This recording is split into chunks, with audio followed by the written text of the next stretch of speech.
နေရာစီတစ်ခုမှာအတိအကျဘယ်ချိန်လဲဆိုတော့မမှတ်မိတော့ဘူးကျွန်တော်ဝမ်ခွဲအိမ်မှာကစားခဲ့တာတော့မှတ်မိတယ်အဲ့ဒီအိမ်ကကျွန်တော်နဲ့တရက်ွက်ထဲမှာပဲအဲ့ဒီမှာကျွန်တော်တို့၄ယောက်ပဲရှိတယ်ကျွန်တော်ဝမ်ခွဲတူငယ်ချင်း2ယောက်နဲ့ကျွန်တော်ကအငယ်ဆုံးပဲ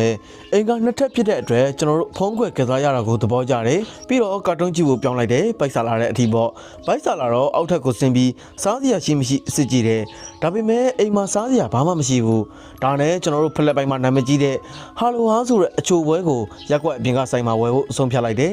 ဝမ်ခွဲရဲ့အိမ်ကအဆိုင်နဲ့နည်းနည်းပဲဝေးတော့လမ်းလျှောက်သွားဖို့အချိန်တော်တော်ယူရတယ်တယောက်တစ်ခွက်စီကင်ပြီးတော့အိမ်ပြန်ဖို့ဆုံးဖြတ်လိုက်တယ်ဒါပေမဲ့ကျွန်တော်ဝမ်ခွဲကတခုခုမိုင်မဲတာလောက်ကြရအောင်လို့အကြံပေးတယ်ဆိုင်သားမှာအပြာရောင်တကားကြီးနဲ့အင်ကြီးတစ်လုံးရှိတယ်အဲ့ဒီမှာခေါင်းလုံးတစ်လုံးလည်းရှိတယ်သူကခေါင်းလုံးခောက်ပြီးပြေးတဲ့ကစားပွဲလောက်ကြရအောင်လို့ပြောတယ်ကျန်တဲ့သူတွေကလည်းရေစရာကောင်းမယ်ထင်လို့လောက်ကြည့်မယ်လို့သဘောတူလိုက်တယ်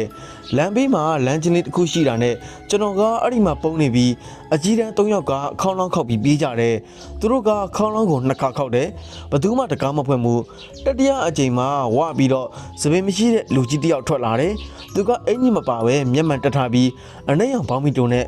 ဘိုက်ကြီးပြီးအသားဖြူတယ်အရေးကြီးတာကသူ့လက်ထဲမှာတနက်လက်ကင်ထားတယ်အဲ့ဒီလူကြီးကနိုင်ငံသားလို့ထင်ရပေမဲ့ဘာလို့မရမနာခေါင်းလောင်းကိုခောက်နေရလဲလို့အော်တယ်ပြီးတော့သူ့လက်ကိုမြောက်ပြီးတနက်နဲ့ပြစ်လိုက်တယ်ကျွန်တော်ဝမ်ခွင်းနဲ့သူ့တငယ်ချင်းတွေပြေးသွားကြတယ်ဒါပေမဲ့ကျွန်တော်ကတော့အံ့ဩလုံးမလှုပ်နိုင်ဘူးစက္ကန့်အနည်းငယ်ကြာတော့ကျွန်တော်လည်းပြေးရမယ်ဆိုတော့သဘောပေါက်လိုက်တယ်မဟုတ်ရင်အဲ့ဒီမှာတည်သွားနိုင်တယ်လေကျွန်တော်ပြေးတယ်အရန်ပြေးတယ်ဒါပေမဲ့ကျန်တဲ့3ယောက်ကကျွန်တော်နဲ့အတော်ဝေးနေပြီးကျွန်တော်ပုံမြင်အောင်ကြိုးစားပြေးတယ်ကြောက်လုံးပြီးငုံနေလို့ဘာမှမမြင်ရဘူးမျက်ရည်တွေကိုတုပ်လိုက်ပြီးခဏလေးနောက်ကိုလှည့်ကြည့်တော့အဲ့ဒီလူကကျွန်တော်ကိုတနက်ထောက်နေတာတွေ့လိုက်တယ်သူပြစ်လိုက်တယ်ကန်ကောင်းထုံးမှဆိုအဲ့ဒီအချိန်မှာကျွန်တော်လဲကျသွားလို့ကြည်သန်းလွဲသွားတယ်ပြီးတော့ကျွန်တော်ပြန်ထပြီးပုံမြင်အောင်ပြီးတယ်ကျွန်တော်အိမ်ရှိရောက်တော့ထိုင်ပြီးမျက်ရည်တွေအလုံးရင်းနဲ့ငိုခဲ့တယ်အဲ့ဒီအချိန်မှာကျွန်တော်ဝမ်ခွဲကကျွန်တော်ကိုတွေ့ပြီးလက်ကိုဆွဲလို့ထပ်ပြေးတယ်အဲ့ဒီသပင်မရှိတဲ့လူကြီးကကျွန်တော်တို့ကိုဝမ်ခွဲရဲ့အိမ်ရောက်တဲ့အထိလိုက်လာတယ်အိမ်ရောက်တော့တငယ်ချင်းတွေကအရင်ရောက်နေပြီးကျွန်တော်တို့တကားတွေကိုတက်ခတ်ပြီးကလကားတွေကိုပိတ်လိုက်တယ်ပြီးတော့ပုံနေတယ်ကလကာကြားတွေကကွက်လက်ကနေအဲ့ဒီလူကြီးကကျွန်တော်တို့ကိုရှာနေတာကိုတွေ့ရတယ်ကန်ကောင်းစွာနဲ့သူကကျွန်တော်တို့ကိုမတွေ့လို့ပြန်သွားတယ်ကျွန်တော်ဝမ်ခွဲနဲ့တငယ်ချင်း2ယောက်ကဒီအကြောင်းကိုမှတ်မိသေးလားမသိဘူးဒါပေမဲ့ကျွန်တော်ကတော့အခုထိမှတ်မိနေတယ်ကျွန်တော်အမေကိုတစ်ခါပြောပြဖို့တယ်အဲ့ဒီနေ့ကကျွန်တော်ဘလောက်နီးကပ်စွာသိမလို့ဖြစ်ခဲ့လဲဆိုတာကိုခဏတွေးမိတယ်ကျောင်းလေးကတနက်သမား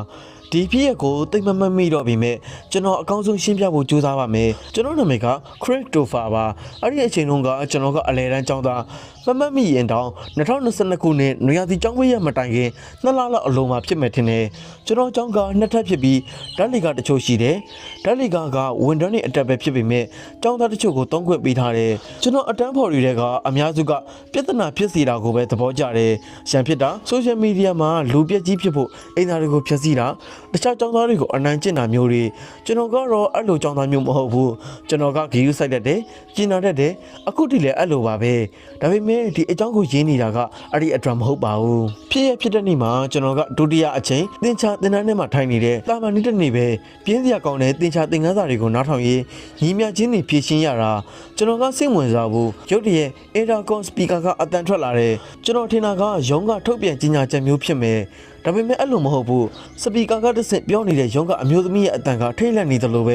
သူကစေကျော်တဲ့ကောင်လေးတယောက်တနက်နဲ့ကြောင်းနဲ့ဝင်လာတယ်လို့ပြောတယ်ကျွန်တော် NOB ကြောက်လန့်သွားတယ်ပဝင်းချင်ကိုကြည့်တော့အတန်းဖော်တွေလည်းအတူတူခံစားနေရတာကိုတွေ့ရတယ်ဆရာမကကျွန်တော်တို့ကိုတောင်းမှဆူပြီးနေရာယူဖို့ပြောတယ်သူကတကားတွေကိုတောက်ခတ်ပြီးပြတင်းကာတွေကိုပိတ်လိုက်တယ်မီးတွေကိုလည်းပိတ်လိုက်တယ်ကျွန်တော်တို့ကတိတ်ဆိတ်နေပြီးသားပဲဆရာမကလည်းကျွန်တော်တို့ဘေးမှာထိုင်ပြီးလော့ဒေါင်းကာလာအတွင်းစောင့်ကြည့်နေတယ်။အဲ့ဒီအချိန်မှာဒါကလေ့ကျင့်မှုတစ်ခုမဟုတ်ဘူးဆိုတာသိလိုက်တယ်။မိနစ်အနည်းငယ်ကြာတော့ဘာသာမှမကြားရဘူး။ဒါပေမဲ့အဲ့ဒီတိတ်ဆိတ်မှုကတိတ်မကြလိုက်ဘူး။ဒီအပိုင်းကကျွန်တော်ကိုတုံလုံးစေခဲ့တယ်။အခုထိလေအဲ့ဒီခံစားချက်ကိုခံစားနေရတဲ့တိတ်ဆိတ်မှုကိုဖျက်လိုက်တာကတနက်တန်တွေဘယ်နှချက်လဲဆိုတာမသိဘူး။3ချက်လောက်ထင်တယ်။ဒါမှမဟုတ်4ချက်လောက်ပေါ့။အဲ့ဒီအတန်တွေကကျွန်တော်တို့အတန်းနဲ့ဝင်းနေပုံရတယ်။ဒါပေမဲ့မကြခင်မှာပဲဈေးချက်တွေကခြေတံတွေကြားလာရတယ်။ကျောင်းသားတချို့ငိုတော့တယ်တနက်သမားကိုထွက်သွားဖို့အဆူတောင်းနေကြတယ်ခြေတံတွေကပုံနီးလာတယ်အပြင်မှာရှိတဲ့လူတွေကကျွန်တော်တို့အတန်းသားကိုရောက်လို့နေနေဖြစ်နေပြီးဒါပေမဲ့ခြေတံတွေရက်သွားတယ်အဲ့ဒီအချိန်မှာကျောင်းသားတွေပြန်တိတ်သွားတယ်ရုတ်တရက်မင်းတို့ဘယ်မှာလဲဆိုတဲ့အတန်ကိုကြားလိုက်ရတယ်ကျွန်တော်အရန်ကြောက်လန့်သွားပြီးတတိလစ်သွားတော့မလို့ဖြစ်သွားတယ်တခြားသူတွေလည်းကြောက်လန့်ပြီးငိုနေကြတယ်ဒါ ဒါပေမဲ့မထင်မှတ်ထားတဲ့အရာတစ်ခုဖြစ်လာတယ်တနတ်သမားကဈဉ္ဉံနေကနေသူလာတဲ့လမ်းအတိုင်းပြန်ပြေးသွားတယ်မိနစ်အနေငယ်ကျတော့အင်တာကောင်ကထပ်ဖွင့်လာတယ်အရင်ကပြောနေတဲ့ရုံကအမျိုးသမီးကအဲ့ဒီကောင်လေးကရေကားတွေရောက်လာတာကိုတွေ့လို့ကျောင်းထဲကနေပြေးထွက်သွားတယ်လို့ပြောတယ်ပြောစရာမလိုအောင်ကျွန်တော်တို့အားလုံးအတိုင်းထက်အလွန်တတ်တရာရသွားတယ်အဲ့ဒီနေ့မှာတနတ်သမားကအထက်တန်းကျောင်းသားတစ်ယောက်ဖြစ်တယ်ဆိုတာသိလိုက်ရတယ်သူကတခုခုကြောင့်အရန်စိတ်ဆိုးနေပုံရတယ်ဒါပေမဲ့ဘာကြောင့်လဲဆိုတော့မှတ်မိတော့ဘူးသူကတနက်နဲ့အကြောင်းလဲဝင်လာပြီးဒိုးဒီယာထက်ကတဲယူရေးခန်းဆောင်ကိုသွားတယ်လူတွေကိုထွက်သွားအောင်လေထဲကိုလေးချက်ပစ်ခဲ့တယ်ရဲတွေကသူ့ကိုဖမ်းမိပြီးထောင်ဒဏ်ချမှတ်ခဲ့တယ်ဒါကြောင့်အ ਨੇ ဆုံးသူကလမ်းပေါ်မှာမရှိတော့ဘူးဆိုတော့စိတ်သက်သာမှုရတယ်ကျွန်တော်အတွေ့အကြုံတဘာဝလွန်ဖြစ်ရဲ့ဟိုင်းကျွန်တော်နာမည်ကပါရုကျွန်တော်ကအိန္ဒိယသားပါဒီဇလန်ကကျွန်တော်အသက်14နှစ်မှာဖြစ်ခဲ့တာအခုတော့ကျွန်တော်အသက်24နှစ်ရှိပါပြီဒီဇလန်ကိုအိန္ဒိယတောင်ပိုင်းကယ်လိုရာပြည်နယ်ကနေရင်းနေတာပါဒီအကြောင်းကိုကျွန်တော်တငယ်ချင်းနဲ့မိသားစုတွေကိုပြောပြပူးပြီးမြဲဘယ်သူမှမယုံကြဘူးဒါကြောင့်တင်တို့ကိုမျှဝေချင်ပါတယ်ကျွန်တော်ကတဘာဝလွန်ဖြစ်ရတဲ့ကိုမယုံကြည်ခဲ့ဘူးဒါပေမဲ့ဒီဖြစ်ရမဖြစ်ခင်အထိပေါ့အထမတန်းဆောင်ပွဲပြီးတော့ကျွန်တော်အားလည်းရဲ့အတွက်အတော်ကြီးကိုတောင်းဖို့ဆုံးဖြတ်လိုက်တယ်အဲ့ဒီအိမ်ကလေယာအိမ်တစ်လုံးမှာကျွန်တော်ဦးလေးကလေသမားစိတ်နွားကြက်ခွေးကြောင်အများကြီးမွေးထားတယ်အတော်အိမ်ကအိတ်ခမ်းလီကမ်းပါတဲ့အင်ကြီးတစ်လုံးပဲကျွန်တော်ကဦးလေးရဲ့ဖခင်ဖြစ်သူပိုင်ဆိုင်ခဲ့တဲ့အိတ်ခမ်းကြီးကိုရွေးလိုက်တယ်သူက4နှစ်လောက်ကလေးကဆုံးပါသွားပြီးအဲ့ဒီအခန်းကအကောင်းဆုံးအခန်းတွေကတခန်းဖြစ်ပြီးဘေးမှာတွေ့ရအခန်းတစ်ခန်းပါတယ်တညမှာကျွန်တော်အိတ်နေရင်စီးသွားကျင်လာလို့အိမ်သားကိုသွားတယ်အိမ်သားမှာပြတင်းပေါက်တစ်ခုရှိတယ်အဲ့ဒီပြတင်းပေါက်ကနေကြည့်လိုက်တော့စိတ်ကောင်းတစ်ခုလို့ထင်ရတဲ့အရာတစ်ခုကိုတွေ့လိုက်ရတယ်ကျွန်တော်မျက်စိလွဲသွားတာလားလို့ထင်ပြီးဂယုမဆိုင်ပဲအဲ့ရဘောပြန်သွားတယ်ဒါပေမဲ့စိတ်ထဲမှာတမျိုးဖြစ်နေတယ်အဲ့လိုလည်းမပြောဘူးဘာကြောင့်လဲဆိုတော့မသိဘူးအကြောင်းမဲ့အိမ်သားကိုပြန်ကြည့်မိတယ်အဲ့ဒီမှာအရေးတစ်ခုတွေ့တယ်ကျွန်တော်စိတ်ကူးရင်မို့လို့ထင်ပြီးထပ်အိပ်ဖို့ကြိုးစားတယ်ကံကောင်းစွာနဲ့အိပ်ပျော်သွားတယ်နောက်တစ်နေ့ညမှာအိပ်ဖို့ကြိုးစားတဲ့အခါပို့ပြီးကြောက်လာတယ်အိပ်ပျော်သွားတဲ့အခါအိမ်မက်ထက်မှာမလုံနိုင်တဲ့အိတ်တီယောဂါဖြစ်သွားတယ်အဲ့ဒီအိတ်တီယောဂါထဲမှာပုံရိပ်တစ်ခုကိုတွေ့လိုက်တယ်ဘာလို့လဲဆိုတာမပြောနိုင်ပေမဲ့သူ့မျက်လုံးတွေကအနီအောင်ဖြစ်နေတာကိုသိတယ်အဲ့ဒီပုံရိပ်ကကျွန်တော်ကိုမိနစ်အနည်းငယ်ကြာစိုက်ကြည့်နေပြီးကျွန်တော်နှာခေါင်းကိုထိလိုက်တယ်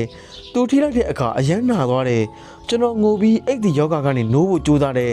နောက်ဆုံးနိုးလာတဲ့အခါအဲ့ဒီပုံရိပ်ကပျောက်သွားတယ်နောက်ဘာဖြစ်သွားလဲမမိတော့ဘူးနောက်နေ့မနက်မှာနိုးလာတော့အိမ်မဆူလို့ထင်ပြီးတိတ်ဂယုမဆိုင်ခဲ့ဘူးအိမ်သားထဲမှာသွားထိုင်ရင်မှန်ထဲမှာကြည့်လိုက်တော့ထိတ်လန့်သွားတယ်ဘာလို့လဲဆိုတော့ကျွန်တော်နှာခေါင်းမှာတန်ရာတစ်ခုတွေ့လိုက်လို့ပဲအဲ့ဒီပုံရိပ်ကညကကျွန်တော်နှာခေါင်းကိုထိခဲ့တာကိုပြန်မှတ်မိတယ်တန်ရာကိုချိကြည့်တော့အယမ်းနာတယ်ကျွန်တော်အတော့စီပြေးသွားပြီးပြောပြတော့သူကကျွန်တော်ကိုရဲပြီးလှောင်ပြောင်းတယ်အဲ့ဒီညမှာကျွန်တော်အတော့အခန်းထဲမှာအိတ်လိုက်တယ်နောက်နေ့မှာအမေကိုဖုန်းဆက်ပြီးအိတ်ပြန်ခေါ်ခိုင်းလိုက်တယ်အမေကိုဒီအကြောင်းပြောပြပြီးမြဲသူကလည်းမယုံဘူးအဖေကိုပြောပြတယ်အကိုကိုပြောပြတယ်အတန်းဖော်တွေကိုပြောပြတယ်အလုံးကကျွန်တော်လိန်နေတယ်လို့ပဲထင်ကြတယ်တကယ်ပဲကျွန်တော်စိတ်ကူးရင်မူလားဒါဆိုကျွန်တော်နှာခေါင်းကဒီအမာရွက်ကဘာကြောင့်ရှိနေတာလဲတကယ်ပဲမသိဘူးဒါပေမဲ့ကျွန်တော်သိတာကကျွန်တော်လိန်မနေဘူးဆိုတာပါပဲ